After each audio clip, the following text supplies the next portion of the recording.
La sagesse, c'est savoir faire preuve de discernement. Clairement, ça fait partie.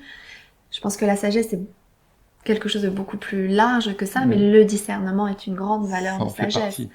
Bonjour. Bonjour. Elisabeth voulait partager avec vous un moment qui a été vécu lors d'une de ces sessions collectives. Alors, écoute, vas-y, je t'écoute. Alors, c'était lors de la dernière session collective, mais aussi c'est quelque chose qui revient dans le groupe Facebook où qu'on pose souvent la question. Lors de la session collective, il y a eu une participante, donc c'est des petits groupes en virtuel, D'environ 5, 6, 7 personnes 5, maximum. voilà. Et il y a eu une participante en fait qui m'a posé une question. Je lui ai donné ma réponse et elle me dit ouais mais voilà moi c'est pas ce que je ressens. En fait c'est pas qu'elle mettait en doute ce que je lui disais, mais simplement ça ne lui parlait pas. Et ça la mettait vraiment, du coup, dans un malaise et en doute vis-à-vis d'elle-même. D'après ce que je comprends, c'est pas quelque chose qu'elle comprenait pas, c'est juste que c'était pas en phase avec ce qu'elle pensait de ce qu'elle était en train de vivre, c'est ça? Exactement. Et surtout D'accord. par rapport à ce qu'elle ressentait. Et du coup, c'est ce qu'elle me disait. Elle me disait, ouais, mais comment moi avoir confiance en moi, en ce que je ressens? Bon, voilà la situation de départ. Et dans le groupe, il y a eu aussi différentes situations comme ça. Tout ça en fait pour parler du pouvoir qu'on peut remettre dans les mains des professionnels. Et quand je parle des professionnels, c'est tout professionnel de la relation d'aide, que ce soit des coachs, des thérapeutes, des médiums, des voyants, que des médecins, des infirmiers, des gens du milieu médical. Voilà, je vous donne un exemple. Moi, j'ai eu un cancer et un médecin m'a dit que je ne pourrais jamais avoir d'enfant. C'était acquis, qu'il fallait que je l'accepte.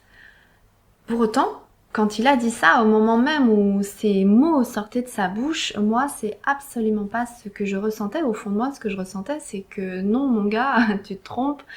Clairement, j'aurai un enfant, quoi qu'il arrive. Et c'était tellement clair en moi que même si à l'extérieur on me disait tout le contraire, et un médecin, pour une situation quand même grave, pour autant, c'est pas ce que je ressentais au fond de moi.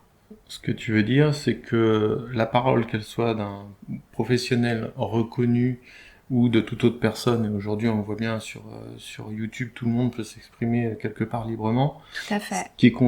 Ce qui compte, alors il y a la parole de ce professionnel, mais il y a aussi en fait ce qu'on reçoit, c'est ça que tu veux dire? Ce qu'on a à y prendre? Exactement. Exactement. Ce qu'on a à y prendre et ce que ça va surtout nous faire ressentir à l'intérieur de soi. Je vous donne un autre exemple. Il y a d'autres personnes dans mon entourage qui ont eu de la maladie également. Et pour autant, quand on leur a dit qu'il fallait qu'ils fassent de la chimio, etc., alors que moi, par exemple, j'ai guéri mon cancer de façon naturelle, ça a été mon choix, c'est ce que je ressentais au fond de moi. Pour autant, ces personnes-là, elles voulaient et elles ressentaient qu'elles voulaient la chimio, qu'elles voulaient ce protocole-là médical. Et c'était ok pour elles que ça soit ainsi. C'était leur vérité. Et là, ça n'est pas jugeable. Là, il y a peut-être un instinct de survie. Il y a peut-être quelque chose, un mouvement intérieur qui se met en place. Et ça n'est pas jugeable, en fait, de se dire est-ce que c'est la bonne situation, est-ce que c'est la bonne solution, est-ce que c'est la bonne manière de voir les choses.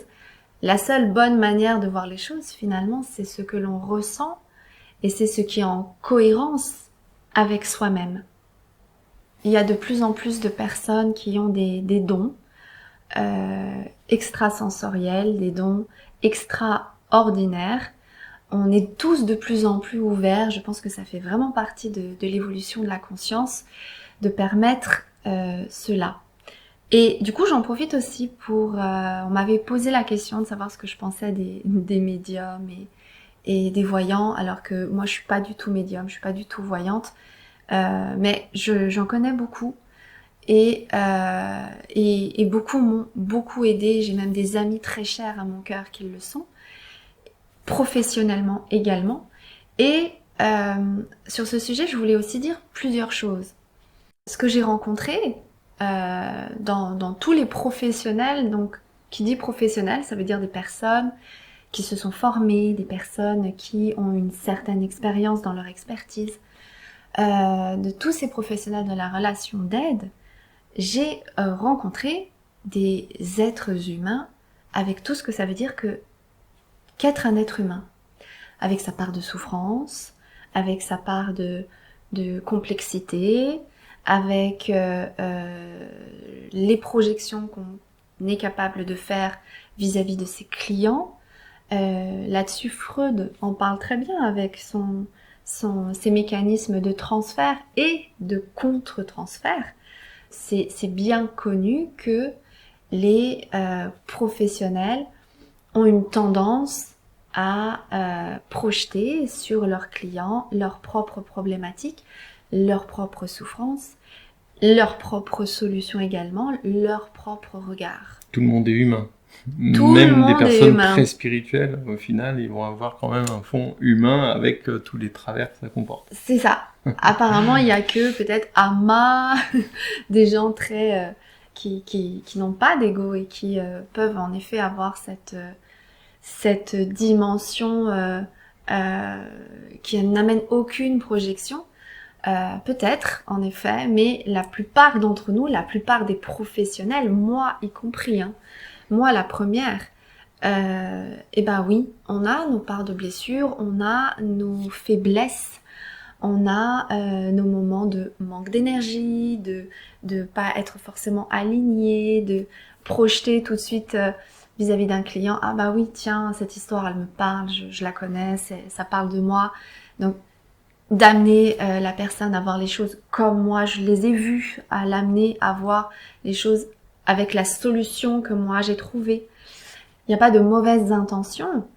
Et en même temps, on est des êtres humains avec toute la limite que ça comprend d'être un être humain. Voilà, moi-même quand je vais voir des voyants et des médiums, je me rends bien compte que je suis dans une attente. J'espère qu'ils vont me dire quelque chose que j'ai peut-être envie d'entendre ou que j'espère positif. Alors quand ça va dans mon sens, c'est super. Je trouve que c'est un médium génial. Et puis quand ça va pas dans mon sens, tout d'un coup, bah, il était pas si génial que ça, quoi. Alors à ça aussi, ce que je voudrais dire, c'est que c'est pas mon métier, mais c'est comme ça qu'en tout cas je vois les choses, c'est que ces personnes-là particulièrement qui sont vraiment canales, mais il y a de plus en plus de personnes qui le sont, on est de plus en plus en tout cas par exemple à savoir écouter ses guides, à savoir écouter sa voix intérieure aussi, ces personnes-là qui sont canales, peut-être qu'aussi ils captent le message qu'on a besoin d'entendre à un moment précis. Même si ça n'est pas ce qu'on veut entendre, même si ça n'est pas dans le sens qu'on voudrait que ce soit, mais peut-être que c'est simplement le message qu'on avait besoin d'entendre pour peut-être justement nous faire travailler le discernement. Oui, tout ça pour parler de discernement. Peut-être que à ce moment-là, la personne qui va venir vous donner cette information, moi je bénis ce médecin qui m'a dit que je ne pourrais pas avoir d'enfant parce que c'est grâce à lui que j'ai senti qu'au fond de moi que je trouverais l'énergie pour avoir un enfant. Donc peut-être que quelle que soit la personne qu'on a en face de soi, elle vient précisément dire ce qu'on a besoin d'entendre pour amener une vérité en nous. Et par rapport au discernement, ce qu'il est à mon sens important de réussir à mettre en place, déjà, c'est de savoir écouter sa voix intérieure. C'est de savoir écouter sa sagesse intérieure. Quelque part, c'est ça le discernement. C'est de savoir donner priorité à ce qu'il y a au fond de nous. Et puis, le discernement, c'est aussi de ne pas s'entêter quand on sait, et on arrive à le savoir. qu'on prend pas le bon chemin ou qu'on ne fait pas le bon choix. Parfois, on a besoin d'aller au bout de ça pour se rendre compte de ce qu'il y avait en finalité. Mais c'est aussi ça, c'est ne pas forcément s'entêter à s'écouter fermement parce que là, c'est du coup un enfermement. Et en même temps, de ne pas donner tout son pouvoir à l'extérieur, aux autres. Donc, pour cela, voilà, tout d'abord de savoir écouter sa sagesse intérieure. Pour arriver à écouter sa sagesse intérieure, c'est important de savoir faire le calme en soi. Savoir mettre ses pensées en calme pour savoir écouter son âme, pour savoir écouter son cœur. C'est là, à mon sens, où se trouvent justement toutes nos vérités. Et puis aussi, je trouve que c'est important dans un parcours justement spirituel d'apprendre à écouter sa voix intérieure, sa sagesse intérieure, qui finalement est la seule voix importante à entendre. Et je pense que d'ailleurs c'est ce chemin-là intérieur, cette voix-là intérieure à entendre, qui permet d'entendre toutes les vérités qu'il y a à l'intérieur de soi et d'être à même d'ouvrir consciemment à toutes les informations auxquelles on a à accéder. Du coup, je voulais te poser une question. Est-ce que prendre du recul, justement, écouter, prendre le temps d'écouter au fond de soi ce qu'un message nous dit, ce qu'une personne, ce qu'on ressent d'une personne, sans forcément juger, mais prendre le temps d'intégrer la dimension de la personne, son message, est-ce qu'au final, ce serait pas ça, un début de sagesse? Alors ça, complètement. Déjà, c'est vrai que de faire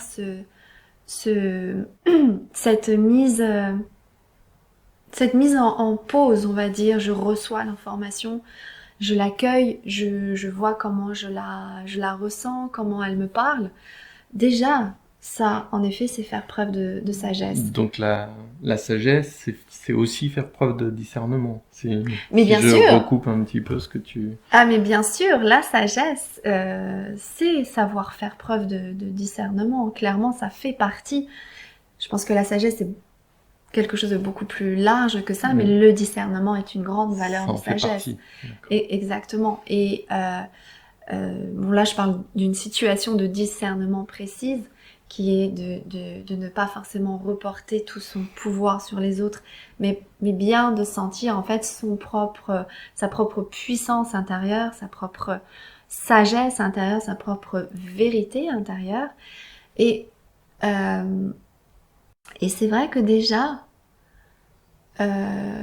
quand on reçoit une information, quelle qu'elle soit, dans un premier temps, de prendre le temps de l'accueillir pour sentir déjà comment elle nous parle, plutôt que soit de la rejeter, soit ou au contraire de dire ouais, t'as tout à fait raison, sans vraiment sentir si c'est une vérité qui nous est propre.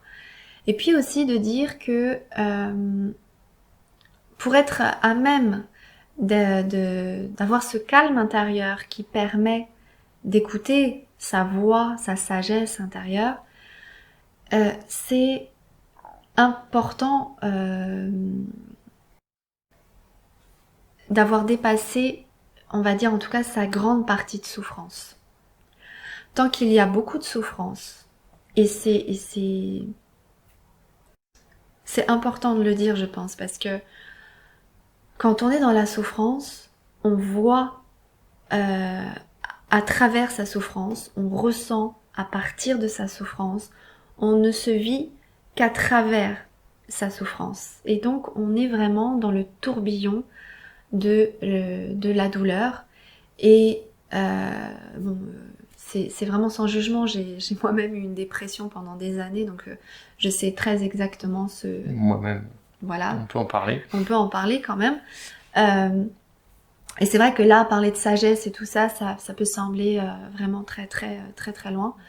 Mais c'est vrai que tant qu'on est dans la souffrance, c'est difficile de concevoir tout ce qu'on est en train d'évoquer là. Mais Ça veut pas dire que ça n'arrivera pas. Au contraire, généralement, quand on fait une dépression, une nuit noire de l'âme, quand on est dans ces mécanismes de déconstruction, c'est que la construction n'est pas loin derrière. Mais c'est vrai que tant qu'il y a cette souffrance-là qui est présente, c'est difficile de pouvoir écouter sa voix intérieure. Mais voilà, il y a un temps pour tout. Il est temps de traverser cette souffrance-là pour justement après pouvoir être plus en paix avec soi-même.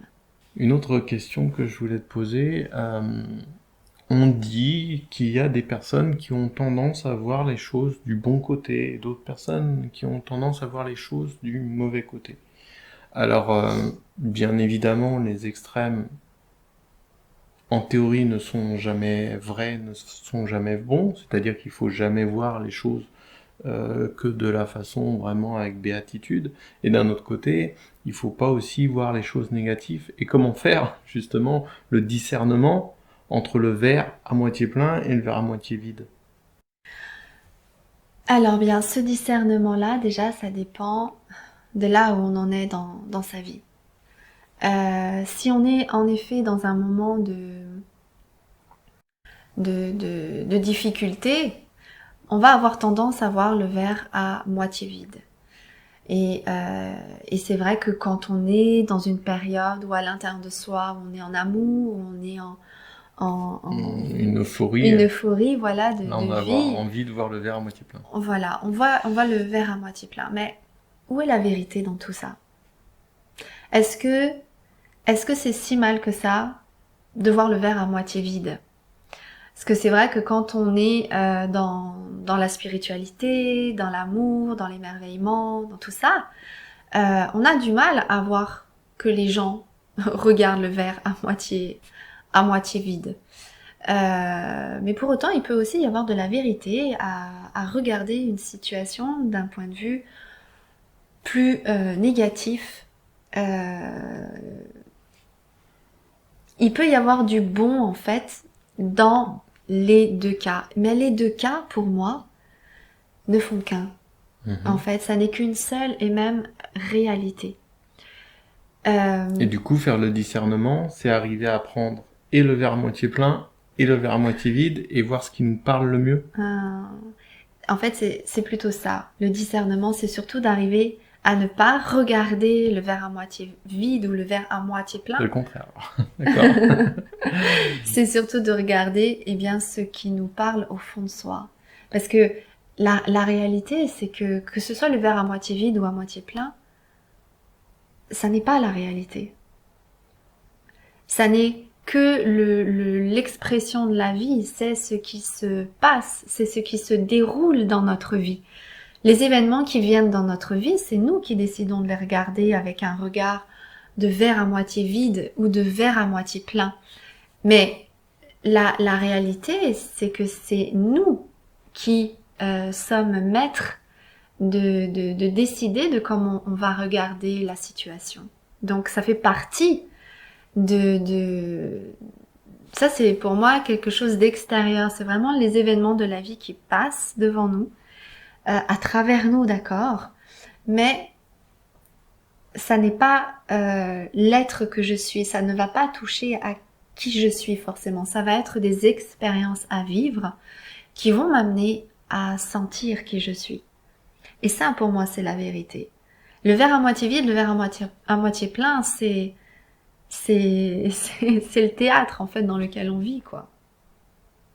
C'est juste à nous de décider comment on veut le vivre. D'accord. Moi, je te donne l'exemple de nouveau de ce cancer, parce que j'en parle depuis tout à l'heure. Mais ça a été une des périodes les plus belles de ma vie. J'étais au bout de ma vie, j'ai perdu 16 kilos, ça a été une année très difficile, physiquement, et en même temps, à l'intérieur de moi, ça a été une renaissance. Ça a été un moment d'une grande puissance de vie, d'une grande... j'ai découvert l'énergie que j'avais en moi alors que j'étais au plus bas du plus bas de ma santé. Donc, où est le verre à moitié vide, où est le verre à moitié plein dans tout ça?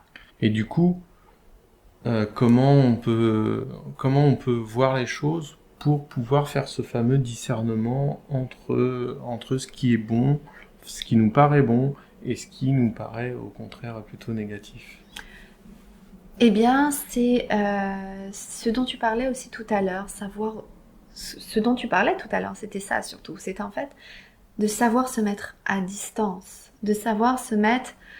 Ça, c'est un vrai travail de conscience. Là, on est dans Eckhart Tolle, on est dans tous ces enseignements-là, les enseignements de conscience non duelle, qui en effet nous amènent à voir les choses d'un point de vue extérieur. C'est de ne pas être attaché à l'expérience qu'on vit, qu'on est en train d'observer la situation, et que de là où on observe, en fait, ça ne change pas qui on est. C'est-à-dire qu'on se met à l'extérieur de soi et on regarde la personne, on se regarde en train de voir les choses bonnes ou mauvaises. C'est ça que tu es en train de dire? Alors, en fait, c'est que même à ce niveau-là, on ne voit même plus les choses bonnes ou mauvaises. On les voit telles qu'elles sont et on les accepte telles qu'elles sont. Là, à ce moment-là, il n'y a plus de bon ou de moins bon. Il y a juste la situation qui est présente, comment elle est. Elle ne change pas qui je suis qui je suis. Et cette situation-là est une expérience à vivre qui va me permettre d'évoluer, qui va me permettre de passer. Et ça, c'est en effet autre chose que le discernement. Le discernement, pour moi, c'est vraiment d'être à même de sentir déjà à l'intérieur de soi sa sagesse intérieure, sa voix intérieure, de sentir si, ok, ce qui est là, ce qu'on m'amène comme information, est-ce que je la valide ou pas? Est-ce qu'elle me parle de moi ou pas? Et que là, ce dont on parle là, c'est plus d'avoir conscience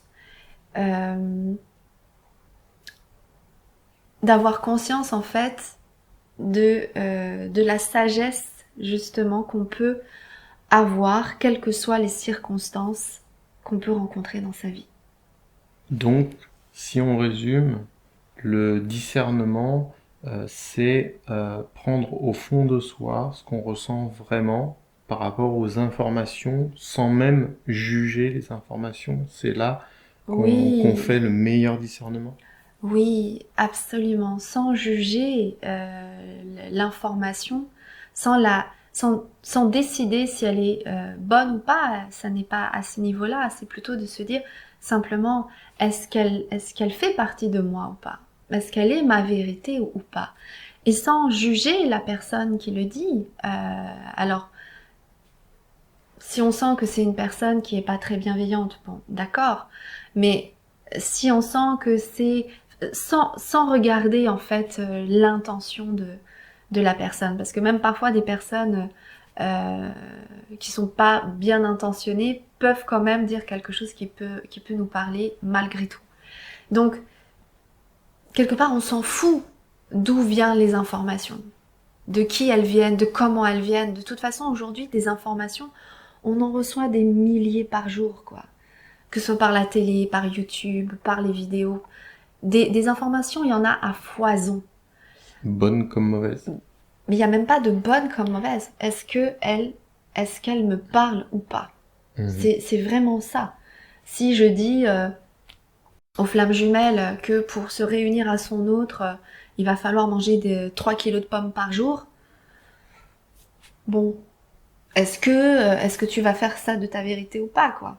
Est-ce que tu vas pas te dire à un moment donné, waouh, Après, il y a des gens qui sont un petit peu plus exposés à prendre un petit peu pour argent comptant. Et ce que tu dis dans le discernement, c'est aussi savoir ne pas prendre pour argent comptant ce qui vient à nous. Et c'est pour ça que ça demande déjà dans un premier temps, comme tu le disais très justement, de prendre un peu de recul, de se poser avec les informations. De toute manière, il y a des informations qu'on n'entend même pas. pour celles qui nous touchent, est-ce qu'elles vont nous toucher parce qu'elles vont dans le sens de ce qu'on veut? Est-ce qu'elles vont nous toucher parce que finalement, elles viennent nous titiller sur une vérité qu'on sait mais qu'on n'avait pas forcément envie d'entendre? Est-ce qu'elles viennent nous titiller parce que clairement, bah, ça fait pas partie de nous, donc y a pas besoin de la faire nôtre. C'est plutôt dans ce sens-là. D'accord. Voilà, j'espère que cet échange va vous aider, en tout cas, à juste vous poser, à réfléchir et à vous demander bien comment vous êtes dans votre discernement, comment vous êtes dans votre sagesse intérieure. Voilà. Au revoir. À bientôt. Au revoir.